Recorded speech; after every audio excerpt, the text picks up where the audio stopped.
Mula pa po, noong 2009, pinag-aaralan ko na ang pagbaha dito sa Metro Manila. In fact, sumulat ako ng isang libro ukol dyan. Kaya hinahamon ko, sino man akong senador, sino man akong kongresista ng debate tungkol sa Metro Manila flooding, wala kayong alam. Hinahamon ko ang lahat ng senador at lahat ng kongresista ng debate tungkol sa South China Sea at kung bakit nag-uupugan ang ating mga Coast Guard dyan. Wala kayong alam! Dahil wala mga alam ninyo, mga buhaya! Una, ang magnakaw! Liquidation by certification. Ang Commission on Audit ay isang constitutional body. Bakit ang Kongreso ay nasa ibabaw ng COA? Lahat ng gastos ng taong gobyerno dapat ino-audit ng COA. Dapat may resibo. Pero bakit si Inday Sara hinihingan nyo ng resibo? Pero kayo ayaw nyong maglabas ng resibo. Pero kayo natutuwa. Dahil pag tinuloy nila ang plano nilang i-impeach si Sara Duterte, magkakaroon tayo ng pagkakataong lusubin ang batas at pagbansa at umupo sa kanilang mga siya. Noong batuhin nila ng kabaong si Marcos Sr., biglang nagputukan at sa sawing palad. Ako ay tinamaan ng isang bala at tinaplisan pa ng isa. Sana naman ay tumagal ang inyong buhay para 25 anyos ay pinaglalaban pa rin ninyo miski mahina na ang inyong tuhod at makapal na ang inyong salamin ay paglalaban pa rin ninyo ang kalayaan, ang katarungan, ang kapayapaan. Dahil sa lahat ng pinangako sa visyon ng kanyang ama, Marcos Sr., balance agro-industrial economy, continuation ng nationalization ng power industry dahil sobra na ang taas ng Meralco, pagtatayo ng pabrika para magkatrabaho ang lahat ng Pilipino at hindi na malibos abroad. Ano ang nangyayari sa bansa natin ngayon? Kung ambisyon ng sarili niyang ama ay binudol niya, nagtataka pa ba tayo kung bakit binubudol niya ang mga Duterte? Hindi na. Dahil wala naman talaga siyang simpatya. Wala siyang pag-ibig sa bawat isa sa atin. Wala siyang paglingon sa kanyang pinanggalingan. At ang hindi lumilingon sa kanyang pinanggalingan, maaaring bukas mawala na siya. Kaya Marcos, alis dyan! Isa rin po ito sa mga maisog na Pilipino. Brother Franco, sabay nating isigaw ang pangalan ni Kato Paglinawan!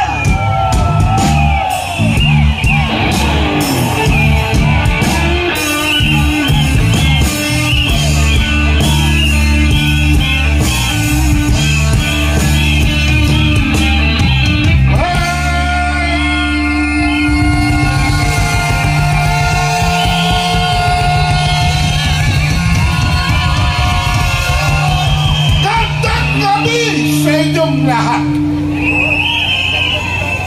Ako po ang inyong maestro at ngayong araw na ito ang ating lektura ay tungkol sa katotohanan na tayo ay mga Pilipino, hindi tayo kalo,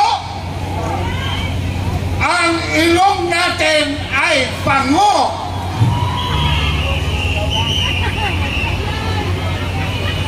Hindi ko suka nakalain, mga kabansa, na sa edad kong ito kung saan ako'y nabaril pa dyan ng Metrocom sa harap ng ating lumang kongreso sa P. Burgos, dyan sa may City Hall.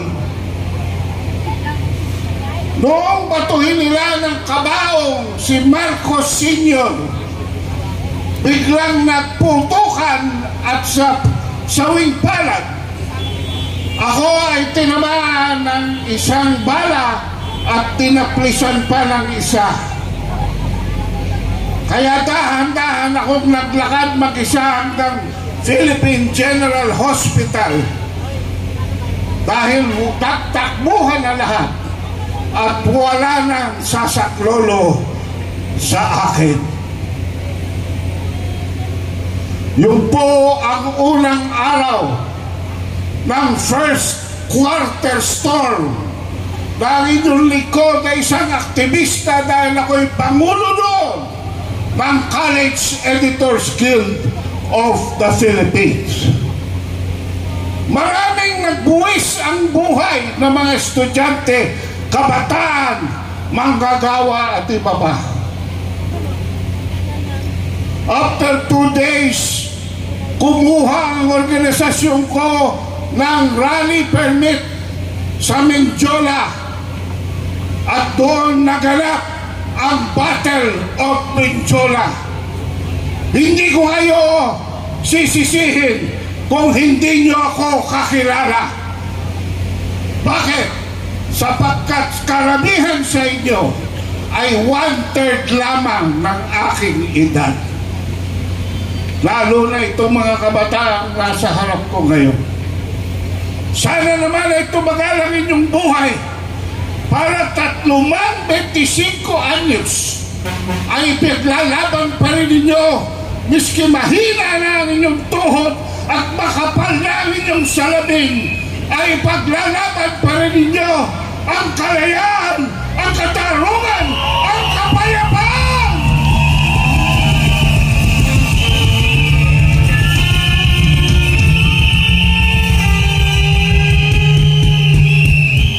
Pinutol nila ang mga magsasaka.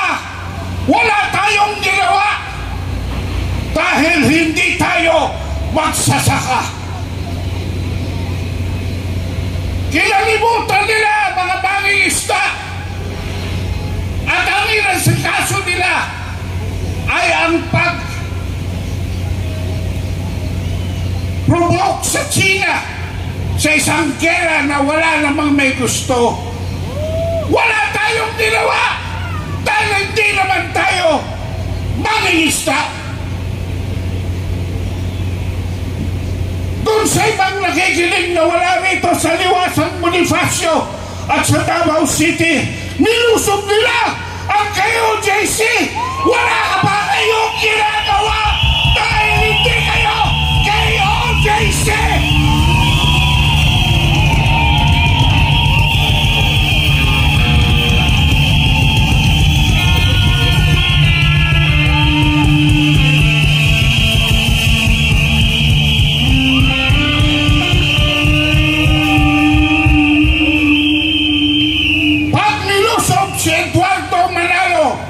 Sinong sasaklolo dahil hindi sila si Eduardo Manalo? Pagniurangan nila ang karapatan ni Eddie Villanueva, sinong tutulong sa kanya dahil hindi sila Jesus is Lord? Makakasigurado ba kayo, lalo na kayong mga Muslim, na hindi kayo ang susunod? Pero baka walang gawin ang iba dahil hindi sila Muslim.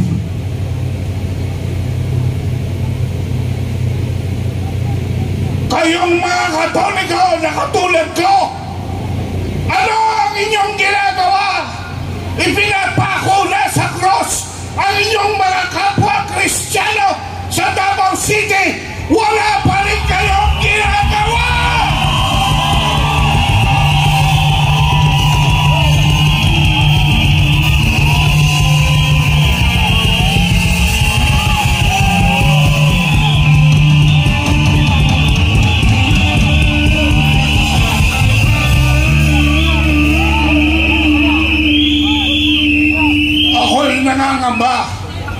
Dahil baka ngayong gabi ay sunduin na nila ako at wala kayo dahil nag-iisa lamang ako. Yan ang feeling ngayon ng bawat Pilipino na sa sarili nilang gobyerno na niluklok nila ay wala silang maasahan dahil sa lahat ng pinangako sa visyon ng kanyang ama Marcos Sr. balang sa agro-industrial economy, continuation ng nationalization ng power industry dahil sobrang ang taas ng Meralco.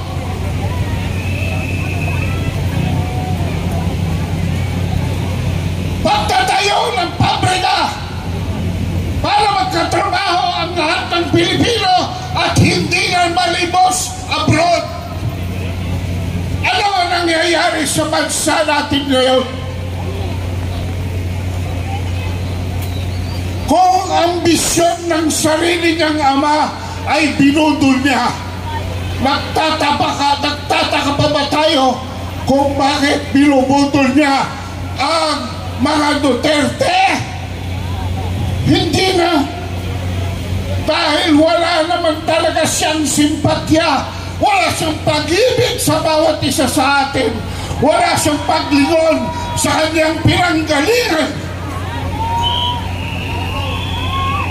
At ang hindi lumilingon sa kanyang pinanggalingan, maaaring bukas mawala na siya.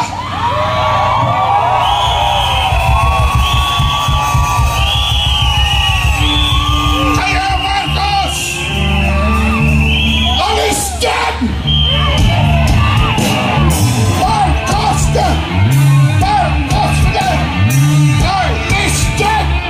Alis dyan! Marcos, alis dyan! Marcos, alis dyan!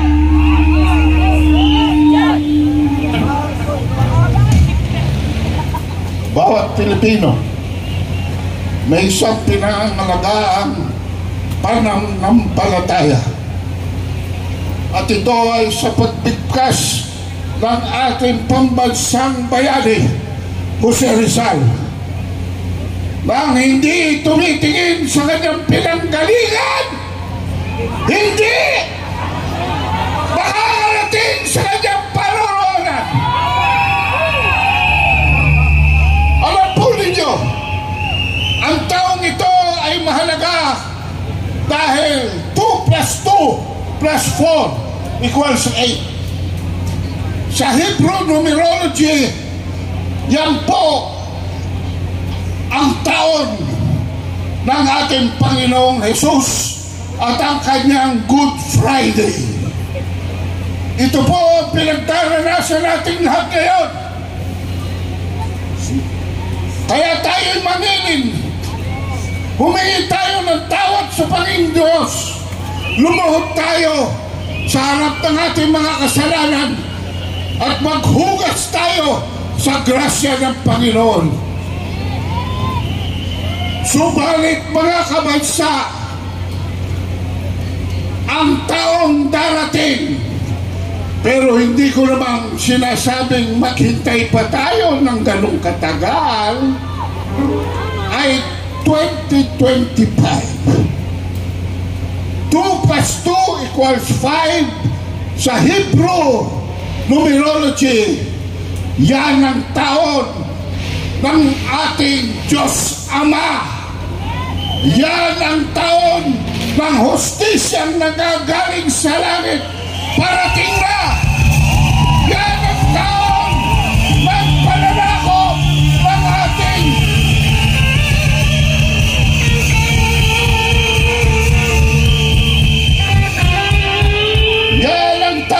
pananakop. Pero ang aking dalangin, huwag na sana, Ama, huwag mo nang patagalin ang aming paghihirap. Dahil maraming nagugutom ngayon at kapatid, kamag-anak, na mamamayang Pilipino, hindi lahat ay may pasahe papunta sa Liwasan Bonifacio. Kaya, biski na nung mangyari, ipangako natin sa isa't isa, sa nasa kaliwa mo at nasa kanan mo, na ikaw, kaibigan, ipagtatanggol kita. Hindi lamang ngayon, hindi lamang bukas, kung hindi sa mga darating pang-araw, pagka ikaw ay binudol ng isang bangat. No si Balasi, sino ang bangat? No si Balasi, sino ang bangat? No si Balasi, sino ang bangat?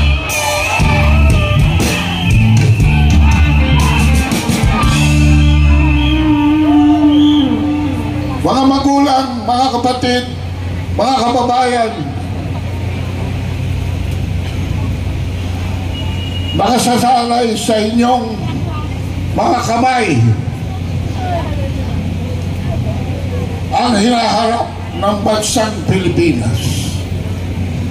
Klarong-klaro na ang ating Pangulo ay out of control. Wala na siyang sa tamang huwisyo.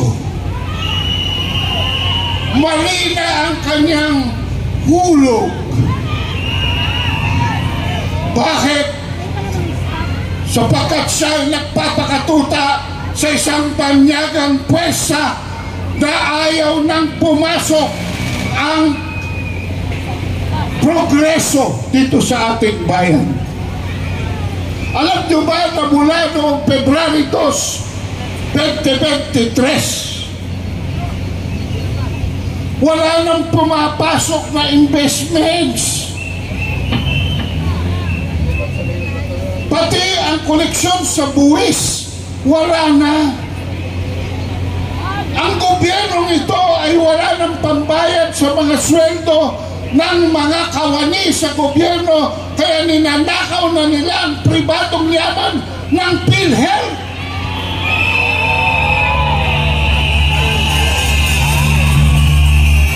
Pero nasaan ang pondo para sa 5,500 flood control projects? Pinagpulburon! Ibili na ng pulburon! Babalitaan ko ngayong hapong ito na nagbahana sa NAIA. Alam niyo ba yun? Binahana ho ang NAIA, ang airport. Bakit? Sumabay ang pag-awas ng tubig ng Laguna de Bay sa pag-awas ng tubig ng Manila Bay. Kaya malapit na pong mag-goodbye ang Southern Mega Manila. Tuwing aapaw ang Laguna de Bay, diyan ninyo mararamdaman ang baha sa norte ng Kamanilaan, sa gitnang Kamanilaan at sa katimugang Kamanilaan. Diyan po nanggagaling ang tubig. Itinurnover po ni Presidente Duterte ang 77 pumping stations ng maayos dito kay Marcos Jr. Sa 6 na taon ni Duterte, pagod na pagod silang linisin ang 3 river systems dito sa Mega Manila. Pero wala pang 2 taon na wala kasi ang budget, nagbara sa basura ang mga ilog at nabulunan ang 77 pumping station. Yan, mga vloggers, ang report ninyo sa mainstream media dahil hindi nyo mababasa yan sa mainstream media. Mula pa po noong 2009 Pinag-aaralan ko na ang pagbaha dito sa Metro Manila. In fact, sumulat ako ng isang libro ukol dyan. Kaya hinahamon ko, sino man senador, sino man kongresista ng debate tungkol sa Metro Manila flooding, wala kayong alam! Wala kayong alam! Wala kayong alam! Hinahamon ko ang lahat ng senador at lahat ng kongresista ng debate tungkol sa South China Sea at kung bakit nag-uupungan ang ating mga Coast Guard dyan. Wala kayong alam! Wala kayong alam! Wala kayong alam!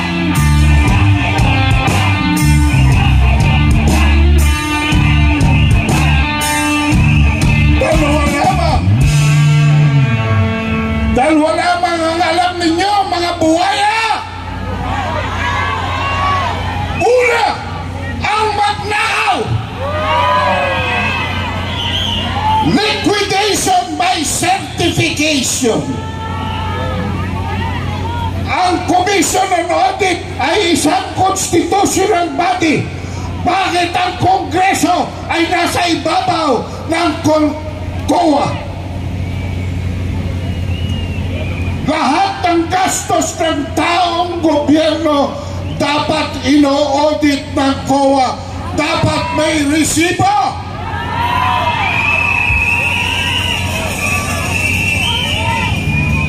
Pero bakit si Inday Sara hinihingan nyo ng resibo, pero kayo ayaw nyong maglabas ng resibo?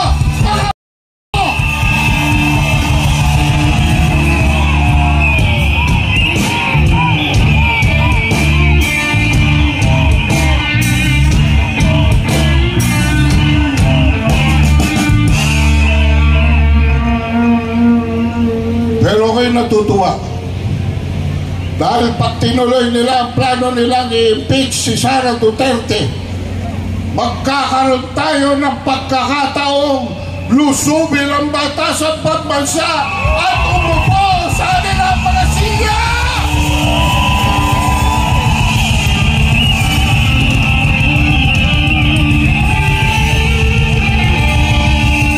At hindi tayo aalis doon hanggang ang KOJC at si Apollo Kibuloy ay bigyan nila ng hostisya!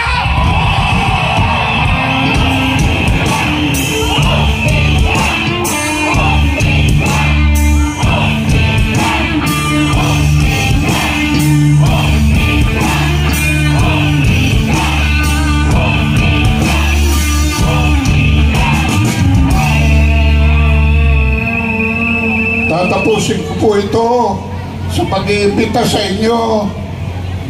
Bukas, dapat narito pa rin kayo. Alam nyo ba, sa edad kong ito, pang-apat na araw ko na ito? Kayo, bata pa kaysa sa akin, kaya bumalik kayo bukas. Dahil tuloy-tuloy po tayo hanggat ang ating numero ay gumamal ng pwersa para buwagin ang Malacanang!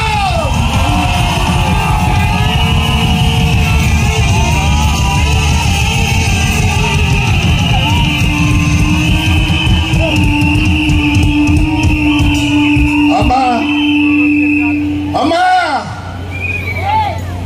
tingin mo ang aming panalangin. Itaas natin ang ating mga kamay. At sa pangalan ng Diyos Ama,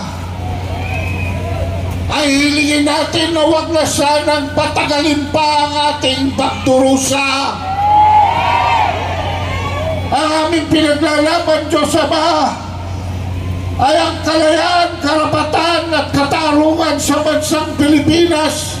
Hindi kami humihingi ng para sa amin, kung hindi sa mas nakakararami na nagugutom. 25% po ng aming populasyon o kulang-kulang na 30 milyones ang minsan na lamang kumakain. Ang presyo ng bilihin hindi naabot ng aming tustusin. Hirap na ang aming mga magulang para kami ay hatid sa eskwela at bayaran ng aming mga pangangailangan. Kaya ba, bukod sa bubong sa aming tuktok, damit sa likod ng aming balat, bigyan mo kami ng sapat na grasya para ang aming mga mamamayan ay makakain man lang miski 2 beses isang araw. At pagpalain mo kami habang kami ay lumuluhod sa iyong harapan upang humingi ng hustisya para sa sambayanang Pilipino. Maraming salamat po!